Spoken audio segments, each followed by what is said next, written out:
Spain-Argentina. Alexi, what are you excited for that? Everything. It was interesting. Off air, I was asking T, what do you think Spain wanted more, or felt was a better matchup for them, either England or Argentina? You think it was they would rather have had England, right? Yeah, I actually didn't finish when it's because of what does Leo represent in Spain. He played all his career there, and the fear that they might have, I said, because we can see that they're a good team, that they might have facing him might be stronger than any other human being because of what they've seen so many times in their country. That's the reason why.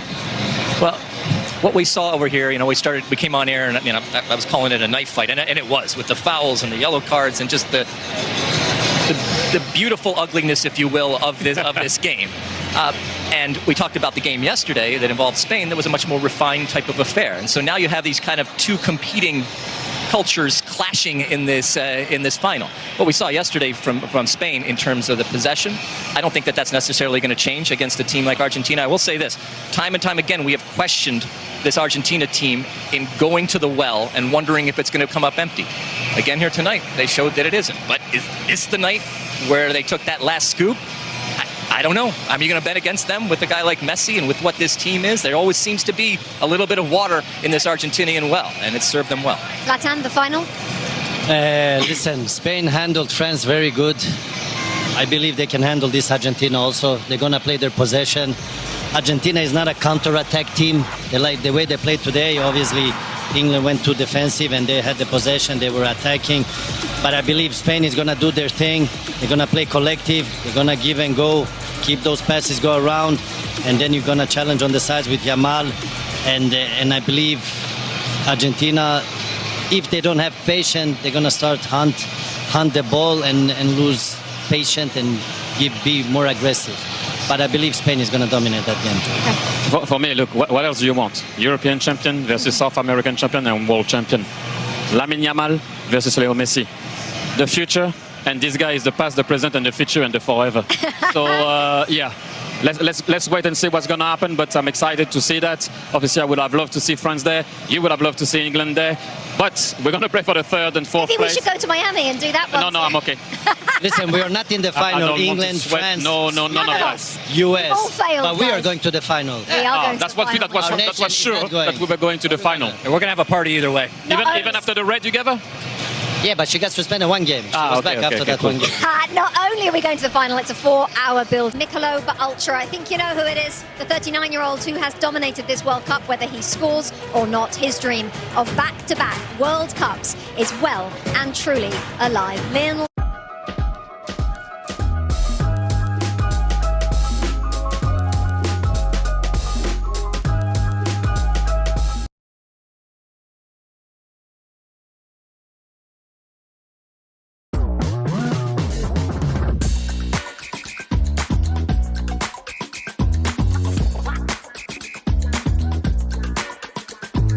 Messi. Atlanta Stadium, let me just put you in the picture. Well, you can see it behind me.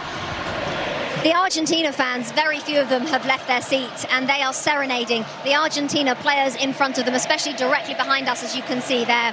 It's a beautiful scene for the defending world champions. Now we can finally know where they were and how many were there. I know it. Look, what do you think? A 70-30? Yeah, that's how it was. That's how it was. What a World Cup semi-final we have just witnessed. Let's show you the story. Lionel Messi started to play his symphony. He went on the right, back on his left foot. That's all he did the whole end of the second half. Put the ball on the head of Nico Gonzalez, and Pickford came to the rescue. But that was the first note. Just the first note. As you can see here, Pickford, he has to save that. Still a good save, But the music was coming. Even more, louder. Now, you can see here the ball is asking for the ball. Leo, for this time, is inside. What a cross, by the way. And we all thought that the ball was in because we had the view from the other side, obviously, of where we are. I was like, oh, that's a goal. Bang, post. But as you said, Lex, earlier, and Zlatan also, they hit the post. They didn't care. Let's keep going. And then the big man came on, and I will leave that one for Zlatan after, because it's going to be, as we all know now, first and foremost, the goal of Enzo Fernandez. An assist for Leo Messi, once again attracting the ball on the right, putting the ball in the middle for Enzo Fernandez. Jude Bellingham wasn't far to block it, but he didn't block it. And also we had a nice view because we could see it as soon as the ball left his foot. I was like, wow, it's over. It's over. 1-1. Momentum. And then the moment when the beautiful moment happened. Good shot by McAllister, second post from him. First one with the header, second one with the right foot, and look at this one. I said yesterday, you're gonna see left foot of God, you got to see the right foot of God. What a cross, and look at that header. Good goal.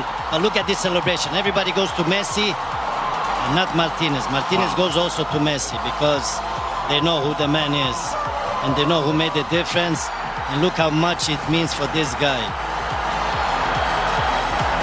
Beautiful, beautiful moment. Emotional. And by the way, Lionel Messi now has 8 goals and 4 assists at this World Cup, and he leads the Golden Boot race as Argentina will move into their 7th World Cup final. They have won 3 of the previous 6 as they have taken down. Look at this. Sent running. That's a good one, to be fair. That is a good. Oh my. So it's Argentina then who make the World Cup final. And as we looked at the story of that day, Zlatan, and especially the Enzo Fernandez goal there, just 4 minutes before the end of the game. England were 4 minutes from the World Cup final plus stoppage time. But that goal from Enzo Fernandez felt like the most coming goal of all time. It felt like everyone knew it was coming. When you're playing in that game as an Argentina player, do you also know it's coming? But you feel it. They put pressure on them, just like the gentleman here said. The music was coming and it got louder. They got a lot of opportunities. They hit the post. They had other opportunities after that also. Then you got to see here the shot from Enzo Fernandez. By the way, what a game he did also, Fernandez. Magic also. Look at this shot. Not a power shot, but precision. Precision, a little knuckleball there, or what do you say, Thierry? Whatever it is, it's beautiful, and the ball went in. That's the most important. They got done on the corner.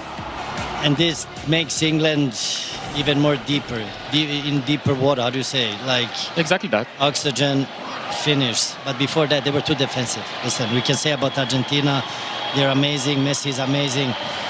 But England, they were too defensive.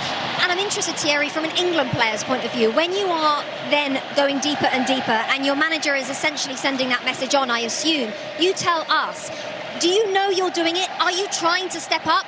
Or what happens in the psyche of a player? First and foremost, I'm going to have to bring you back to when you're on the bench as a coach. Things go so quickly.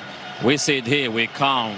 We're having a sandwich, we're having a coffee, and we're like, oh, I would have done this, I would have done that. Right. Now we need to analyze it. Thierry, explain with Rashford what happened. We need to analyze it. Rashford was supposed to come on just before Gordon scores. Then Gordon scores, then suddenly 5 minutes after he goes into a back 5. And then when you go into a back 5 early, you lose Rich James. Then you lose Rich James. What do you go about it? Then Spence changes. Then you put O'Reilly. But then O'Reilly now is playing on the wing. What are you doing? Boom, they score. Where do you go from that 5-3-2? You know, and then boom, they score again, and then you try to put guys towards the end. It's not easy. I will repeat it again. They went into a back 5 too early. But I also will tell you something. When you're on that bench and you start to think and you look at the clock, you're like, oh, it's nearly the end. And sometimes you look again and you're like, 20 minutes has passed. I can assure you that it's not that easy. But still, he went into a back 5 too early. You don't play that team too low, too early like that. That is so interesting because, of course, for fans it goes so slowly, but for the coaches it goes so fast. Zlatan, you were going to say? That's why I said, Thierry, explain with the situation with Rashford. That's the dynamics. What was supposed to happen and what happened. He was meant to go for Rashford to come in and push for the counter-attacks, and then suddenly you score a goal in that moment. You go in a back 5. They had in total 6 defenders totally at a certain point, the England team. But this is the feeling you have as a coach. This time it didn't go his way. It went in Scaloni way when he pushed all the offensive players. He played the cards right for Tuchel. He didn't play the cards right, but if Tuchel would have win the game, we would have said, whoa, what a genius. Like, he went on the defensive part. Argentina couldn't put a hole on them. And then if you look at Argentina, everything happened in the end. Like the last minutes. Not how you start, how you end, yeah? You've always said it, Lex. Well, I mean, now we've taken a little time away. And again, if I put myself in an England's fan shoes, and Tuchel at times, there are games where you say, look, we just got beaten by a better team. We weren't in it. This is not one of those games. This game will and should be dissected in terms of the decisions that were made. To Thierry's point, it's easy from up here.